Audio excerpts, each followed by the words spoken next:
ঠিক আছে, কি খবৰ? আশা কৰিছে সকলোৱে ভাল। তো বহুত দিন ভিডিঅ' দিব পৰা নাই, আমাৰ যিহেতু ট্ৰেইনিং চলি আছে। তো বহুতে মোক কমেণ্ট কৰি আছিলে দাদা কি অগ্নিবীৰ যোনটো চিলেবাছ চেঞ্জ হৈছে নেকি, চেঞ্জ হৈছে বুলি কৈছে।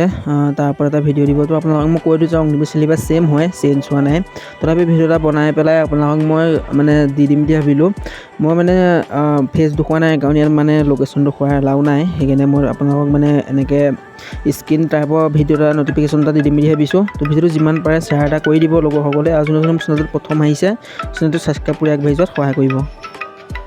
তো আপোনালোকক মই কৈ দিওঁ যে অগ্নিবীৰ GD চিলেবাছ চেঞ্জ হোৱা নাই, ঠিক আছে। প্ৰতি বছৰে তোমাৰ 100 মাৰ্কৰে কুৱেশ্যন আহে, এবাৰো আহিব।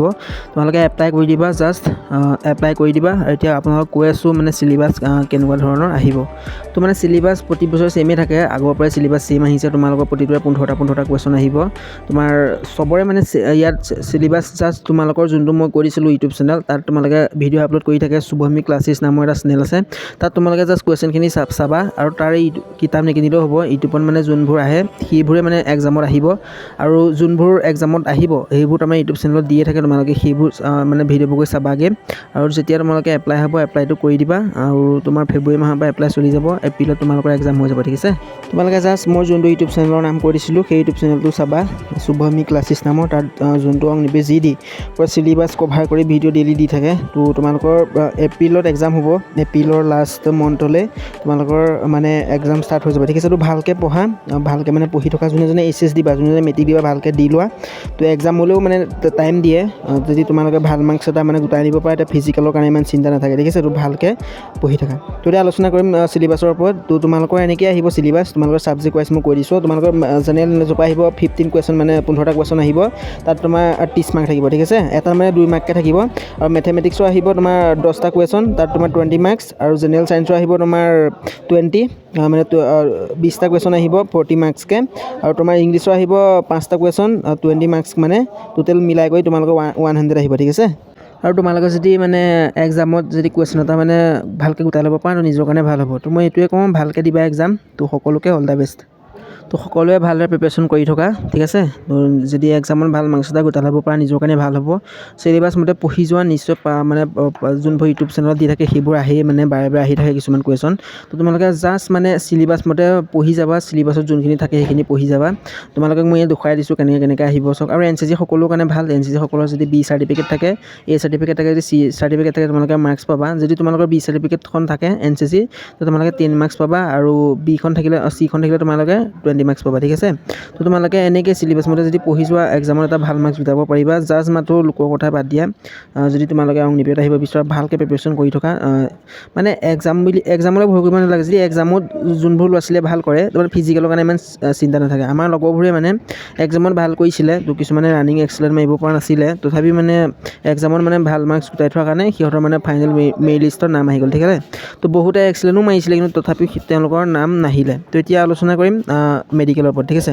মেডিকেল তোমালোকে প্ৰথম তোমালোকৰ এনেকৈ মুখখন মেলি চাব। তো তোমালোকে যিমান পাৰা চিগাৰেট এইকেইদিন খাবলৈ চিখৰ টিখৰবোৰ ইমান নাখাবা, চিগাৰেট বিড়ি এইবোৰ। তাত এনেকৈ মেলি চাব লাগিব। তোমালোকৰ 5টা আঙুলি যোনটো 4টা আঙুলি দাঁতত এনেকৈ মেলি দিব। তো তোমালোকে সোমাব লাগিব, ঠিক আছে।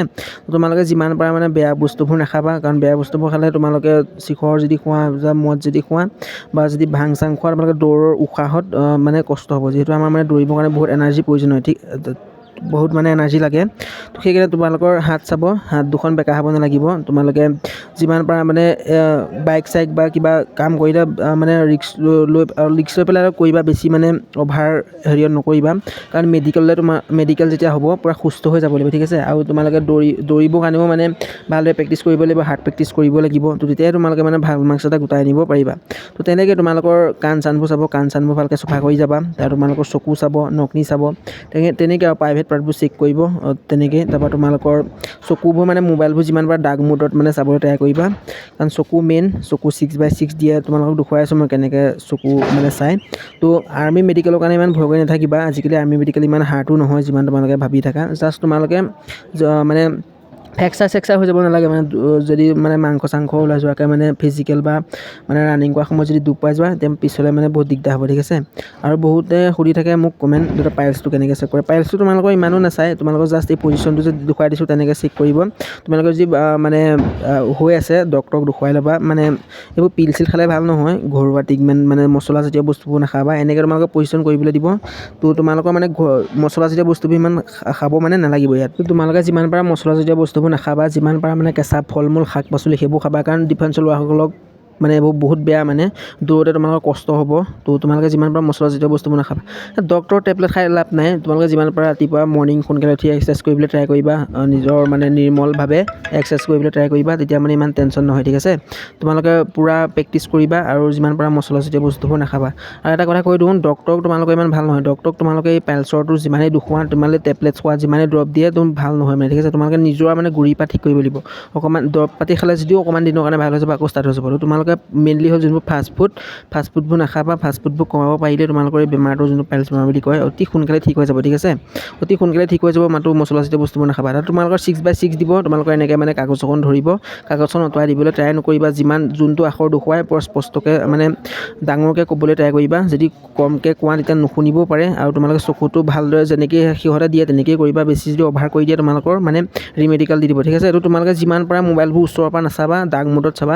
চকুটো মেইন, চকুত বহুত ৰিমেডিকেল দিয়ে। আমি যেতিয়া গৈছিলোঁ তেতিয়াও বহুত মানে ৰিমেডিকেল দিছিলে। তোমালোকে চকুবোৰ যোনটো 6/6 এখন ঘৰত মানে জেৰক্স কৰি এখন লৈ আনিবা, মানে ঘৰত ট্ৰাই কৰি থাকিবা। কাৰণ বহুতে মানে চকুতে ৰিমেডিকেল হয় ঠিক আছে। তোমালোকৰ চকু মেইন 6/6 আৰু যোনটো পেঞ্চিল, তোমালোকৰ পেঞ্চিল মানে চকু যদি যে মানে পেঞ্চিলডাল জলৈ নিয়ে তোমালোকে চকুটো মানে সেইফালে ঘূৰাব লাগে ঠিক আছে। তোমালোকে যিমান পাৰা মানে আই ডিষ্টেঞ্চটো মানে যিমান পাৰা প্ৰেক্টিছ কৰি থাকিবা ঘৰত। আৰু মোবাইলবোৰ যিমান পাৰা মানে কমকৈ চাবা। গেম চেম খেলাবোৰ যদি কিবা এটা জীৱনত ছাকচেছ হ'বৰ কাৰণে কিবা এটা হেৰুৱাব লাগিব ঠিক আছে। যোনে গেম খেলাবোৰ এৰি দিবা। আৰু নিজৰ চকুযোৰ মানে সুস্থ কৰি ৰাখিবা। কাৰণ তোমালোকে আৰ্মিত হওক, ফায়াৰিং হওক, যেতিয়া তোমালোকে ট্ৰেইনিঙলৈ যাবা, ফায়াৰিং হওক বা কিবা মেডিকেলতে হওক, চকুযোৰ বহুত ইম্পৰ্টেণ্ট। আমি যাওঁতে বহুত ল'ৰাক ৰিমেডিকেল দিছে চকুত। তো তোমালোকে যিমান পাৰা নিজৰ চকুযোৰ সুস্থ কৰি ৰাখিবা। কাৰণ চকুযোৰে মেইন ন। তোমালোকে যদি তালৈ যেতিয়া মেডিকেল হ'ব, তো তোমালোকে যেতিয়া আখৰটো চাবলৈ দিয়ে, তোমালোকে আখৰটো চাব নোৱাৰিলে দিগদাৰ হ'ব ন। তো তোমালোকে যিমান পাৰা মানে 6/6 যোনটো মানে আৰু যোনটো তোমাৰ কালাৰ ভিজন, সেইটো মানে মানে ভিডিঅ'বোৰ চাবা কেনেকৈ হয়। বেছি দূৰৰ পৰা নিদিয়ে, ৰুমটোত যোনটো ৰুমত মেডিকেল কৰাই মানে বহুত ল'ৰাক মানে বেলেগ ৰুমত ছাইডত কৰে ন। তো তোমালোকে যিমান পাৰা মানে চকুৰ প্ৰেক্টিছ কৰিবা ঠিক আছে। এনেকুৱা এখন মানে জেৰক্স কৰি আনি ল'বা, নিজৰ ৰুমত মানে আঁৰি ল'বা। তোমালোকে এনেকৈ মানে চকুযোৰ নিজে মুদি পেলাই জাষ্ট মানে, আৰু তোমালোকক এটা কথা কৈ দিওঁ, যেতিয়া মানে চকুযোৰ মুদিবলৈ দিয়ে একেবাৰে মুদি নিদিবা, চকুযোৰ খোলাই ৰাখিবা। কাৰণ তোমালোকে যদি চকুযোৰ মানে মুদি পেলাই আকৌ খোলা, তো তোমালোকৰ চোৱাত অসুবিধা হ'ব ঠিক আছে।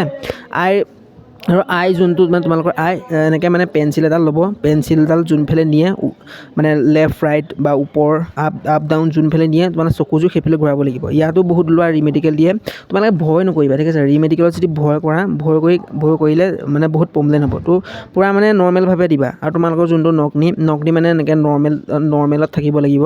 নগ্নি কিছুমানৰ ট্ৰেয়া বেকা থাকে, কিছুমানৰ লাগি থাকে। তো তোমালোকে নগ্নি প্ৰেক্টিছ কৰিবা। ইমান হাৰ্ড নহয়, জাষ্ট নগ্নি প্ৰেক্টিছটো মানে যিমান পাৰা কমাই নিবা। ভেৰিক'জ ভেইন তোমালোকৰ এনেকৈ যদি থাকে তেতিয়াহে ৰিজেক্ট কৰিব। তোমালোকৰ যদি সৰু সুৰাকৈ থাকে, ইমান আৰু বহুত লোৱা আছিলে, তো ভেৰিক'জ ভেইন ইমান হাৰ্ডকৈ নাথাকিলে হেৰি নকৰে। যদি গোটেই ভৰিটোতে তোমাৰ থাকে গোটাকৈ তেতিয়া তোমাৰ ৰিজেক্ট কৰিব, ৰিমেডিকেল দিব। কিন্তু বেছিকৈ থাকিলে মানে ৰিজেক্ট কৰে ঠিক আছে। যদি কম যদি এডাল দুডাল থাকে তেতিয়া তোমালোকৰ মানে ৰিমেডিকেল নিদিয়ে। তো বহুতে মেডিকেলৰ কাৰণে ভয় কৰি থাকে। মই এইটোৱে তোমালোকক ক'ম, ইমান কোনোবাই ভেৰিক'জ ভেইন ক'ব, কোনোবাই আমুক ক'ব, চকু ক'ব, তোমালোকে যেতিয়া নিজে দিবা, নিজে দি গম পাই যাবা। যদি লোকৰ কথা শুনি ডিম'টিভেট হৈ নাযাবা। এতিয়া ভালকৈ প্ৰথম এক্সামৰ কাৰণে পঢ়া ঠিক আছে। এক্সামৰ কাৰণে পঢ়া, তাৰপৰা ফিজিকেলৰ কাৰণে হাৰ্ড প্ৰেক্টিছ কৰা। যদি এক্সামত ভাল মাৰ্কছ এটা মানে গোটাই ল'ব পৰা, তেতিয়া মানে ফিজিকেলৰ কাৰণে ইমান টেনশ্যন মানে নাথাকে ঠিক আছে। তো তোমালোকে প্ৰথম এক্সামত ভাল মাৰ্কছ এটা গোটাবলৈ ট্ৰাই কৰা, তাৰপৰা ছাকচেছ নিশ্চয় হ'ব। মাথো তোমালোকৰ হাৰ্ড ৱৰ্ক কৰিব লাগিব। বহুতে ডিম'টিভেট কথা ক'ব, বহুতে মেডিকেলৰ কাৰণে ভয় খুৱাব, বহুতে ৰানিঙৰ কাৰণে ভয় খুৱাব। যদিও 100টা ল'ৰা দিয়ে, তুমি যদি হাৰ্ড প্ৰেক্টিছ কৰা, যদি হাৰ্ড প্ৰেক্টিছ ভালকৈ কৰা, কিয় তোমালোকক সিহঁতক তুমি আগতকৈ ওলাই যাব নোৱাৰিবা। তো জীৱনত ছাকচেছ হ'বৰ বাবে ধেৰ পথ আছে। যোনে মানে এক্সাম দিব বিচাৰে, ভালকৈ পঢ়ি থকা সকলোকে অল দ্য বেষ্ট আৰু ভালকৈ